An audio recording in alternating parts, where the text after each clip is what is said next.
My name is TJ Hammon. We're from Dayton, Ohio, and we've been coming to Hope for about a year now. Yeah, and I'm Shawn Hammon. Yeah, we're originally from Dayton. We moved here from California last summer, so we've been here for about a year.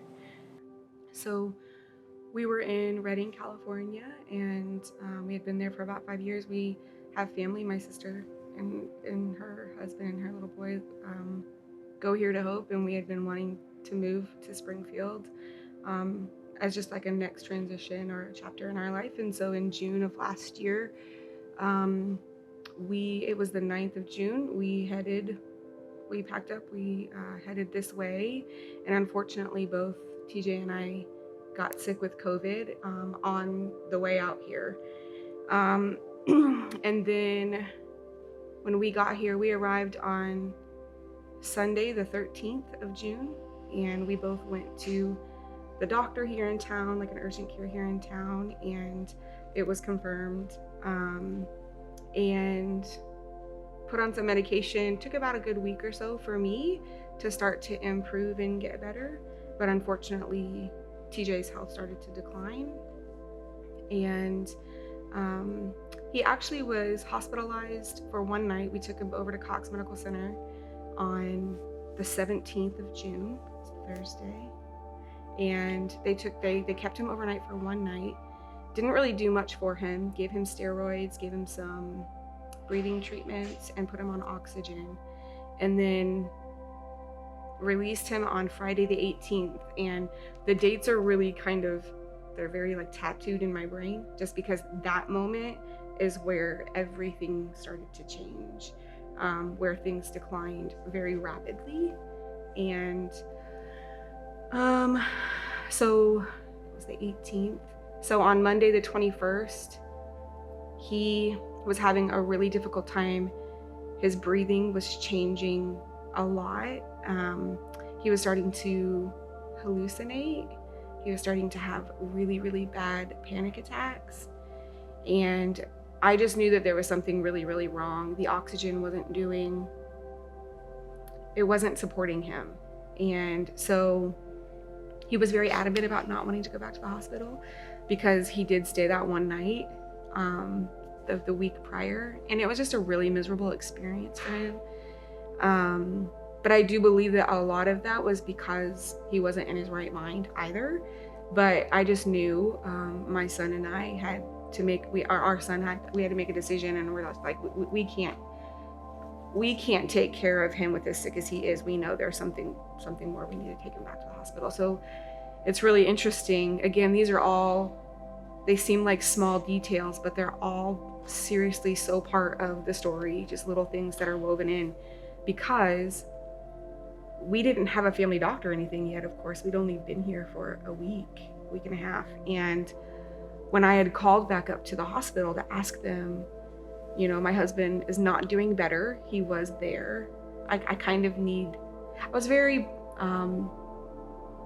was afraid, to be honest, and a little bit panicked, because I just kind of wanted some guidance. What should I do? Should I bring him back up there to the emergency room? And they were like, do you have a primary care physician? And I gave them all the details. He's still positive with COVID. We just got diagnosed, whatever. And he was like, if you come, we'll take the best care that we can, but we really encourage you to go to your primary care physician. And at the time, I was like, I don't have one. And it kind of made me panic even a little bit more, to be honest. But I really felt prompted, okay, I need to just search for someone close to us. And within our network for our insurance, and I found a place very close to our home. And I called up there on Monday and asked if they had anybody that was taking new patients. And there was a nurse practitioner that had just started taking new patients. And I said, I gave our situation, and she said, can you be here first thing tomorrow morning, Tuesday at 8 a.m.? I said, absolutely. And so I'm like, I have no idea how this is gonna go. I really felt like I was torn between having to take him back to the emergency room. But I was like, okay, but I really had a sense of peace that, okay, we'll just keep an eye on him for the next 24 hours or whatever. So Tuesday morning comes, and we take him up to the doctor's office. And he's hooked up to oxygen and everything, and his face starts changing. Like his eyes start to sink in. He's got bruising in his, looks like in his face, like his physical face was starting to change. And I remember my son and I just like, my son just kept looking at us. His name's Levi, and he kept saying, "Mom, we made the right decision. We made the right decision to bring Dad back." And so we get in, and we're waiting for probably maybe 10 minutes, not for very long. And they wheel him back, and the nurse is taking his vitals and stuff. And the nurse practitioner walks in, and her name is Carol. And I'm telling you, you talk about, that Jesus places people specifically. She walks into that room, and she said, "Wow, I can smell ketones. Someone's sugar is really high." And I'm like, "What? How do you smell someone's sugar being high?" And she looks at him and she said, "Man, you're a really sick dude." And so she sits down. He's having a really hard time breathing. He's hooked up to oxygen. He's really struggling. He's very emotional. I'm actually still sick and very emotional at the time. No idea what's happening. And to be honest, there's this narrative in my ear of what we're hearing about COVID and what could possibly happen. And, at this point, we know people that have been sick and have gotten better, or we know that there's been the traumatic side of things. But so my brain is like everywhere. So anyway, so she looks at him, and they do his sugar. His sugar was upwards of 300 or 400. Yeah. And then his oxygen levels, she looked at him, and he had swelling all up in his neck, and she noticed it, and she could hear like a gurgling in his neck. And she said when she listened to it, it sounded like Rice Krispie treats, that there was loose air from his lungs that had escaped up into his airway, up into his neck. And she said, "We need to get him back to the hospital immediately." And she called a squad. They were there within like 5 to 7 minutes. They were there really fast. And so they're prepping him. She's reassuring me, and she's just like, "He needs to get back. We need to get him on." They immediately hooked him up to fluids there and everything. Like she just started everything. And so they take him on the squad. They let me, so I have to go back around to the front of the building and let our son know what's going on. And the paramedics. Well, yeah, I think at this point, like, everything she has said, I really have no memory of. Right. I was so sick. I remember being at the hospital the first time, but I came home for 4 days. I have no memory of that at all. And they were telling me that because of the lack of oxygen I had, my brain was starting to shut down areas that it didn't need to keep me alive. We had no idea I was that sick, and which is why I have no memory. My son would say that like during that 4-day time that I would try to say something to him and get about three or four words out, Mm-hmm. and I couldn't complete my sentence. Mm-hmm. And later they told me, "That's your brain shutting. Your brain doesn't need that. It needs your heart to stay alive, your lungs, kidneys." Mm-hmm. So a lot of this I have no memory of, but it's interesting. Later on, as we're just processing and praying through this, and the Lord is guiding us through, like, his hand on us the whole time. I don't remember being at the doctor, but I remember when the squad got there and they put me into the back of the ambulance and he was trying to put oxygen on me, and I was freaking out partly because my brain is in like survival mode. So my whole body just goes into like panic mode, fight or flight. And I remember just turning my head and not wanting the oxygen to be put on me for whatever reason.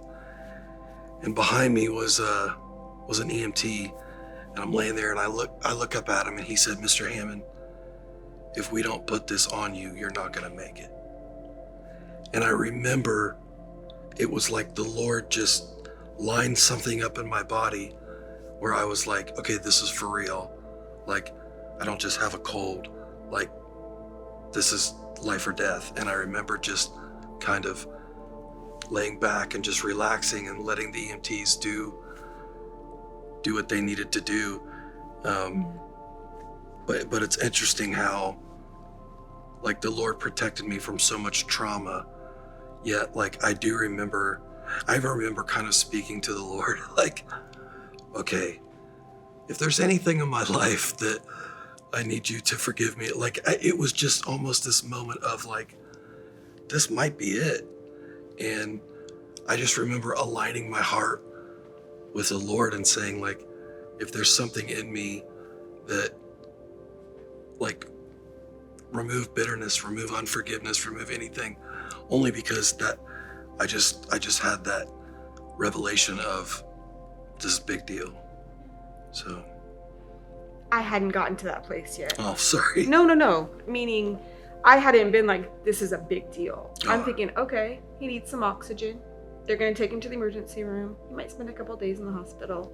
They're going to take good care of him. And the paramedics were amazing. The two men that were taking care of him, the one that was with him in the squad was firm with him and taking care of him. But the other one, he let Levi and I both come on and say, like, that we loved him and just like to love on TJ.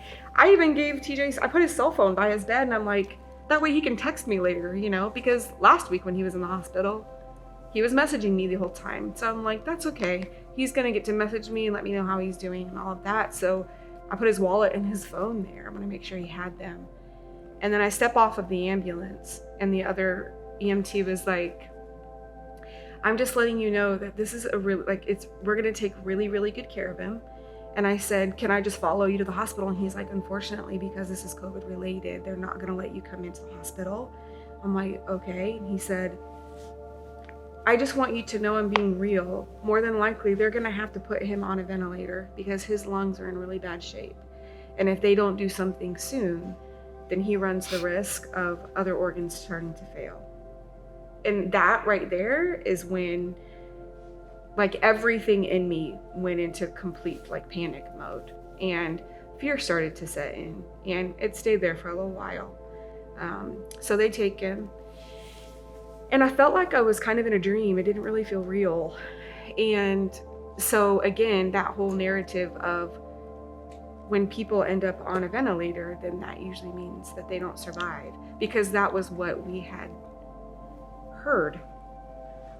And so Levi and I get in the car, and the immediate thing that I did was I went to my sister's, and I didn't think it was good. And I sat at her table. And I remember one of the first things she said is, it's not a death sentence. That we don't accept that, because we know that the word of the Lord, we believe the word of the Lord over TJ. We won't accept what man is saying. And I feel like, though there were a lot of emotions and I really had to process through fear, being honest that I was afraid, but I felt like it was kind of a stake in the ground when she spoke that changed the trajectory of how this whole story was going to go. And so, still not having any idea, not knowing if he was for sure going to have to be put on a ventilator or anything like that, I immediately stood in this place, okay, Lord, I'm battling fear. And it became one of those, I don't believe, forgive my unbelief, or I choose to believe, forgive my unbelief, but I'm going to choose to believe, because everything inside of me didn't believe, but I was speaking the word of the Lord. And we worshiped, and we danced, and we prayed that afternoon. And yeah. Thank you. Yeah. Let's take as much as we need. Oh, Thank you. I remember, excuse me, like, that was all that I knew to do. And so we did. And we just really invited the Lord. It's like, okay, whatever this looks like. So it was a few hours just really, really in the presence of the Lord. And I felt released to be able to go home. And I went home and I was exhausted, and I took a nap. And I was woken by the phone call from the doctor at the ER. And his message was very brief, very to the point. Your husband is very sick and we have him on life support. That was his response to me. And all of that fear came flooding again, because in my mind I'm like, life support, oh my gosh. Like, when I hear people being placed on a ventilator, that's not what I normally would say, but that's exactly what it is. But it just became another thing where I'm like, okay, Lord, I'm gonna choose to speak the truth over this situation. Well, because it was COVID, he had to be in an isolated unit. So I was not able to come and be with him for 8 days. And so that whole time, my mom flew in the next day and stayed with us, which was huge. But yeah, it was every day waiting for a phone call, because that was the only way I got updates from the hospital. And every day when that phone rang, it was another opportunity to choose, because I was scared. I didn't know what I was going to be told. But it was probably, I have it in here, but I don't want to ruffle through the dates, but it was probably, he was in for probably 2 or 3 full days when I got a call from the pulmonologist that said that the kidney doctor, or kidney specialist, would be calling me because TJ's kidneys were failing and that he was in renal failure. And I'm like, what in the world? And so he called me and talked to me, and he said, yeah, he's producing urine a little bit, but not enough. And with COVID, we see this in our patients, where when there's been so much of a lack of oxygen in our lungs, the body other things start to shut down, so that because the lungs are striving so hard to work. And so they had to start him on dialysis. He started on dialysis before he was even in the hospital for a week, and they had him on 2 or 3 times a week. They would do dialysis. And he said pretty much the prognosis would be that more than likely it would take months for his kidneys to heal. But TJ's young and he's strong.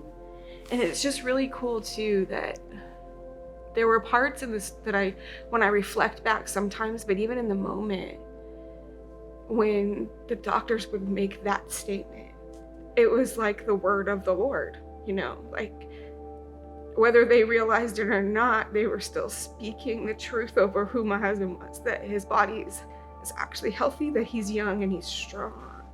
And it was really cool. And I don't journal. I'm not a journaler at all.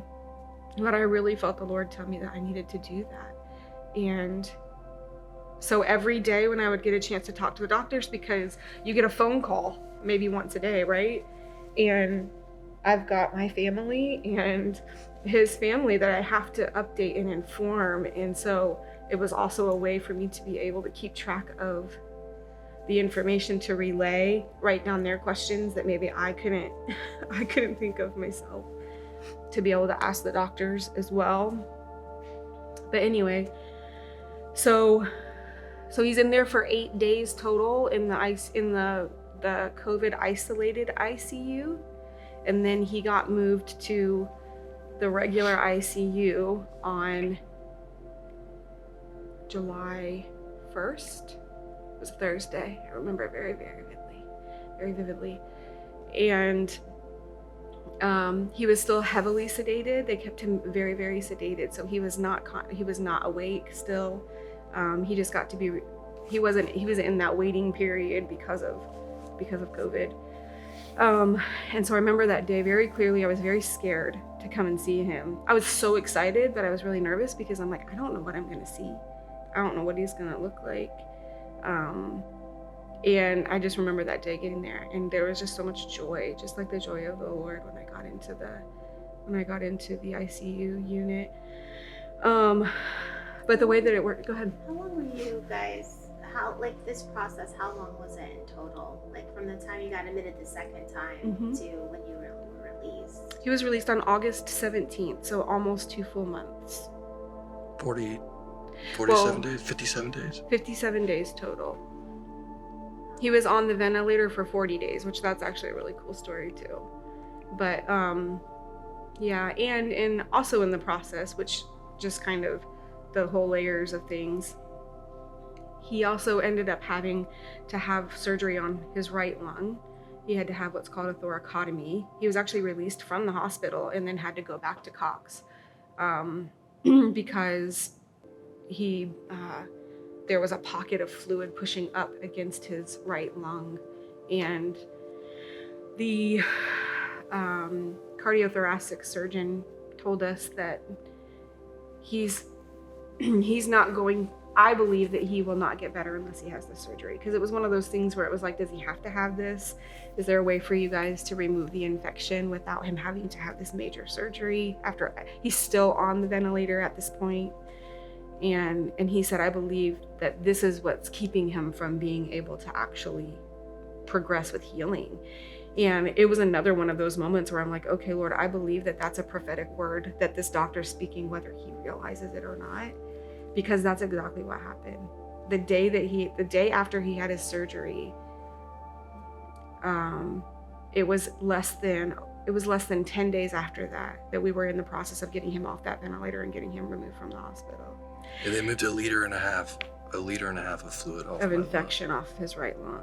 It was keeping his lung from being able to fully expand, but it was also creating other fever, and just like his blood pressure was going up really bad, and his heart rate was increasing because of this infection that was overlooked, just completely or off the radar in so many ways. It's so wild. So I always say when I woke up, and what I mean by that is when I realized, like, when I'm not super drugged, or because there were moments I'd kind of wake up and look around the room and people would be like, hey, do you know where you're at? I'm kind of like, yeah, I'm at the hospital. And but once I really realized, like, okay, I'm awake, I'm a human being again, like, what has happened? I remember being very aware that, like, July happened, but to me it didn't. Like, and I had these thoughts of, like, I wonder what my family did for the 4th of July. Like, it's just a weird feeling. It's like when you fall asleep and you don't realize that you slept for 12 hours and it felt like you slept for 2 hours. And so when I woke up, realizing that, like, medicine is starting to wear off, and I remember just having little glimpses of not realizing that July happened. Like, I remember looking up at the little whiteboard where it says, hi, you're nurses, blah, blah, blah. Today's date is this. And I'm like, what? Like, I just remember feeling bad one day, waking up in August and realizing that, like, July didn't happen. It's really weird because we always celebrate the 4th of July. So, like, thoughts like, I wonder what my family did while I was here in the hospital, And I do remember there was a man here at church that came to see me when I was at home and asked me, do you remember what happened in that time period where you were out, where you were asleep?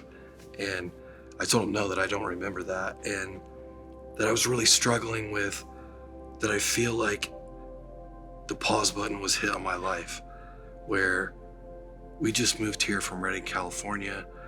I have a good job. I'm supposed to start working remote. All these things were supposed to happen aren't happening the way that we felt like the Lord said it was going to happen. And I'm like, well, I feel like my life's been put on pause. And this man encouraged me that there's no pause button in the spirit, that imagine what Jesus can do with no distractions for 2 months, no wife, no kids, no job, no responsibilities, just you and him. Your soul isn't even active. It's just my body's at rest, my soul doing its thing, and my spirit's just connected to God with no distraction. And it really shifted my view of, and he told me, he said, you're not a victim, you're a victor. That you're not a victim of COVID, that you're living life in victory. Even though my voice is gravelly from the trach and the tube, and I still have some nerve issues, I walk like a drunk guy all the time, yet I'm living victorious. And it was like, there's been several times where there's just been a shift, where I'll have a memory. When I came home from the hospital, I used to have panic attacks because I would just have these little memories of waking up in the hospital and like freaking out, having a panic attack. And then that would happen at home. And one thing I just feel like the Lord is pushing on me to share now even is, so I had this tube, the ventilator was hooked up, and for whatever reason, I would pull it off. And it's not as dramatic as it sounds. So I had the tube that went down, but then it was attached here. So they could easily pop it off and do what they need to do and put it back on. But I would just pull it off. And the nurses would come in and attach it. And they're like, this is keeping you alive. Don't do that. I don't know why I did it. I was on so many drugs. I remember a couple times I needed to use the restroom and the nurse wasn't coming fast enough. So I'd pull it off. Because it sounds an alarm. And nurses would come rushed in. I'm like, hey, while you're here, I need to use the restroom. But they would put these oven mitts on my hands. Not really, but they were. Well, they look mitts. like yeah, they're oven really mitts. big. So I couldn't mitts. grab a hold of anything. And I remember that like really freaking me out. Like I can't use my fingers. I'm like, I'd scratch my face or whatever. Like I can't do what I need to do with my hands. And it gave me quite a bit of anxiety. And I looked at it as a punishment. You pull the thing off, you're gonna get the gloves. Like, I remember biting at them, just trying to get them off. Like I couldn't get them off with my... And I remember we came home, we were home from the hospital, all of a sudden, I think we're just sitting there talking or watching TV or something, and I just feel panic. I just feel this rise in me, and I'm like, I just have this memory just came to me of these gloves, and I'm freaking out, and Shawn's praying for me, and all of a sudden the Lord does one of these shifts where he said, it wasn't punishment, those gloves saved your life. And it was just such a gentle way of like, you're always looking out for me. And in the midst of all this, like the Lord's just showing me these ways of like, I have my hand on you. Hey man, if you're gonna pull this thing out and take a chance of not breathing, we gotta stop you somehow. And so it was just these little moments that were just so beautiful. And I remember waking up again in the hospital and having this revelation of Jesus. This had to have happened while I was sedated. But I remember the verse where it's after Jesus resurrects, the disciples are walking and Jesus meets them on the road. And he's like, hey, why are you guys so down? Like, what's going on? And they're like, haven't you heard? And they have no idea it's Jesus. And I'm like, how? How do you not know the man that you've been with for 3 years? This is your mentor, your savior, God incarnate. How do you not know this man? It just blew my mind. Like, and I remember waking up.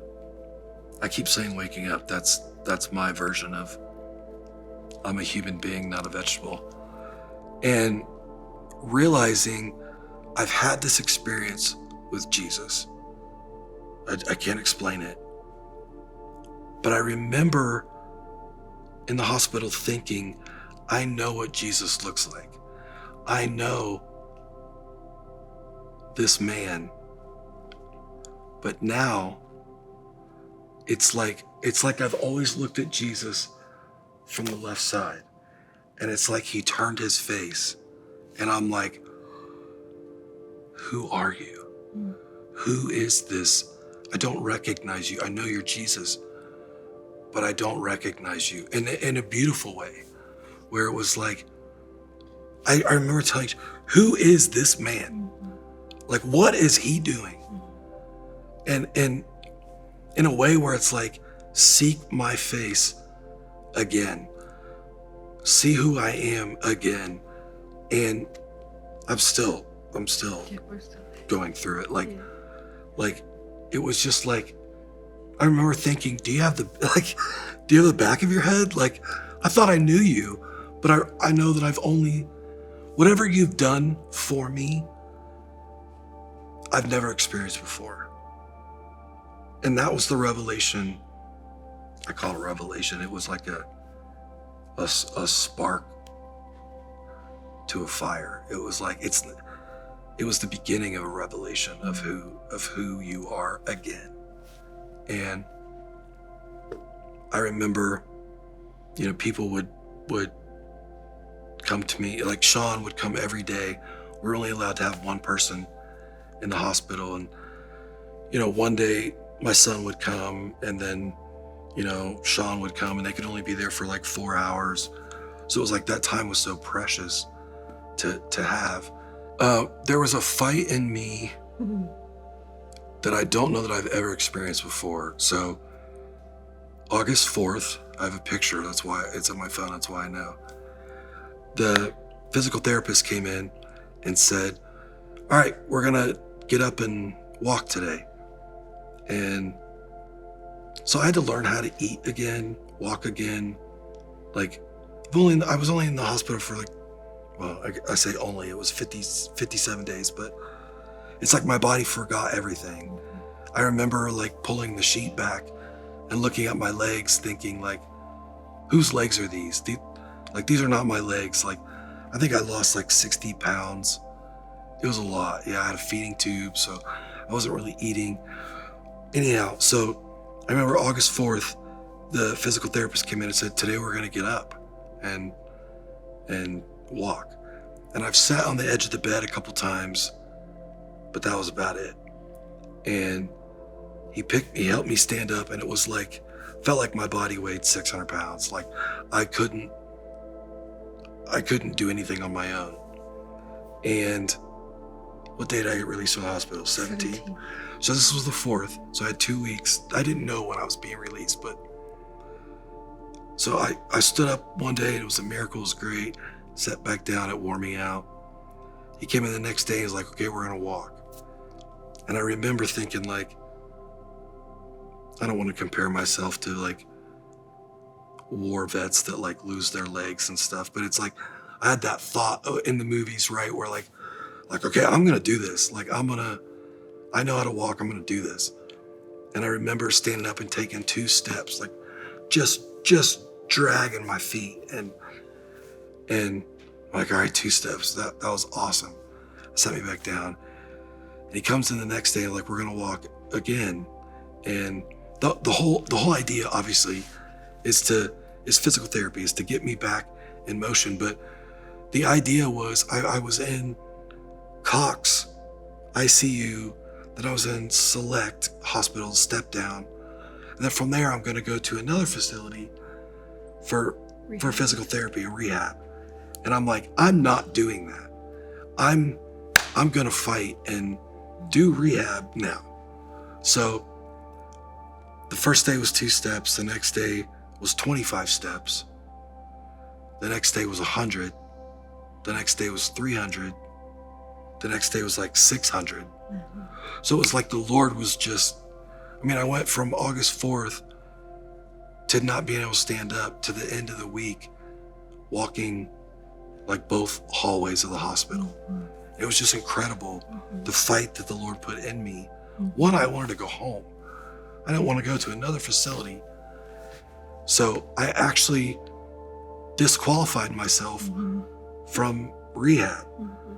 And because like physical therapists would come in and say, you ready to walk today? I'm like, nope, let's do it.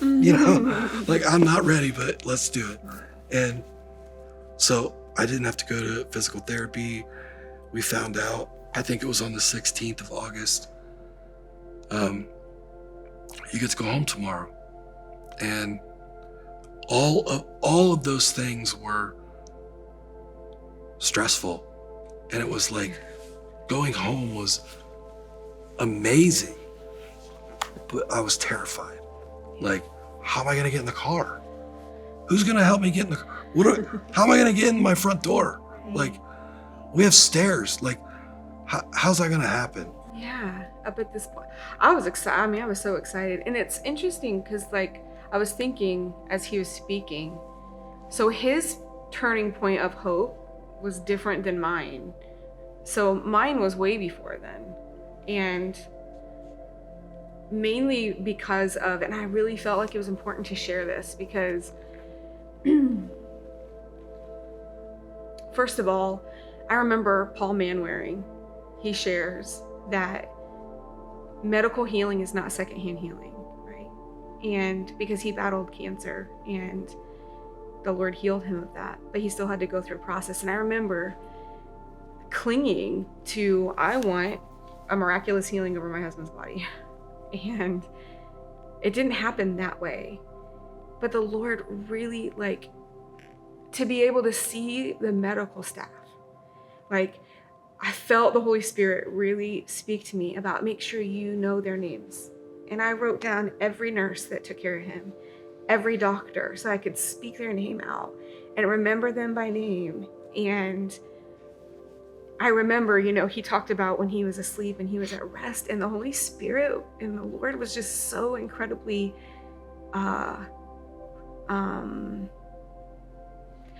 real. And I remember him saying he doesn't have to be on a ventilator just because he's sick. Like, it's actually what his body needs so it can be at perfect peace and rest so that his lungs can heal.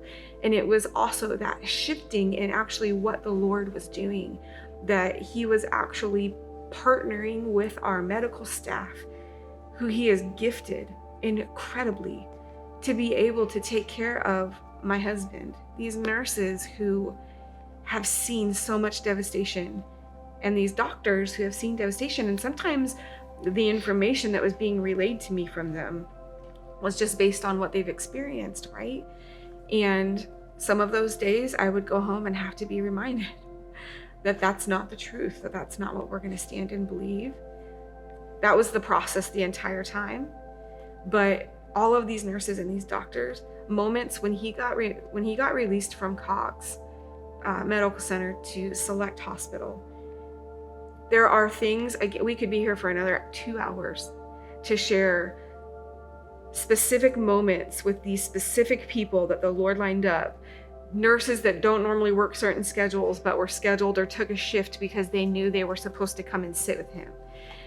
Nurses that came and sung over him when he got his trach removed, who worshiped over him and prayed over him, who would specifically ask him if he knew Jesus and loved Jesus because they did and they were believing for him.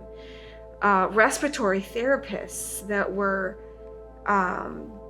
sharing their own personal beliefs so that they were crossing a line.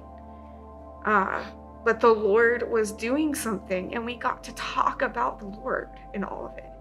And over and over and over again, whether it be the speech therapist that worked with him on learning how to talk again, or his respiratory therapist or his nurses that would look at him and say, you're a miracle, dude. Like, you shouldn't be here. And it's really miraculous. The kidney doctor who was just like, he left the ICU off of dialysis. We told he was going to be released from the hospital and continue dialysis for months. And his kidneys started working. He started, there were these things that started to happen. Now the rest of his body wasn't fully healed. He wasn't just getting up out of that medical bed and walking. But there were other people who got to see what the Lord was doing inside of this man, where if he would have been healed immediately, they wouldn't have gotten to experience the goodness of Jesus in the way that they did. They got to see the testimony of Jesus in this man's life, right? Yeah, so there were little moments of those types of things where it's like when his kidneys came back to full function, I think that is the moment where I'm like, okay, there's going to be a long journey. Like, I don't doubt that. Like, this could really be a long journey. And there were still lots of moments where I felt like I went under and couldn't breathe. Like, there were lots of moments. But I think that was a turning point for me, where it was just like, and I just want to say too, like, I remember the Sunday was the 10th of July. And I remember Pastor Josh asking the congregation, he called TJ out by name. And I was here that Sunday. And I know there were so many people in this church that don't even know who we are. They may have even seen us since then and still don't even know that that's who they were praying for. And there are people who don't know who we are. There are even medical staff that I know at this church that I want to encourage them, and I want to just even use this to say, like, thank you for what you did to just stand in and pray and uplift us. I remember one Sunday, my nephew Noah made a comment to Jess. I guess he's on their prayer team back there in the children's department, and he was on the team, I guess, this particular morning. And he told Jess that there were like 4 or 5 kids that came up and asked for prayer over this man named TJ Hammon, and they didn't even know that he was my uncle. And I'm just like, it just was just like overwhelming. People all over the world that we know that prayed for us and all of this. Like we felt it. And sometimes I feel like when we hear people say that, it can sound a little cliche, but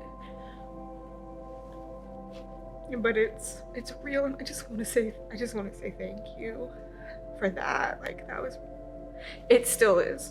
Like, so I wasn't working the entire summer. I have a job. I was working, but I still had my job. I just was not working because I was with him every day at the hospital. And my vacation ran out very quickly, and so I was just on leave. And his employer too, like, stepped in. That's a whole nother miraculous God. It's just so cool.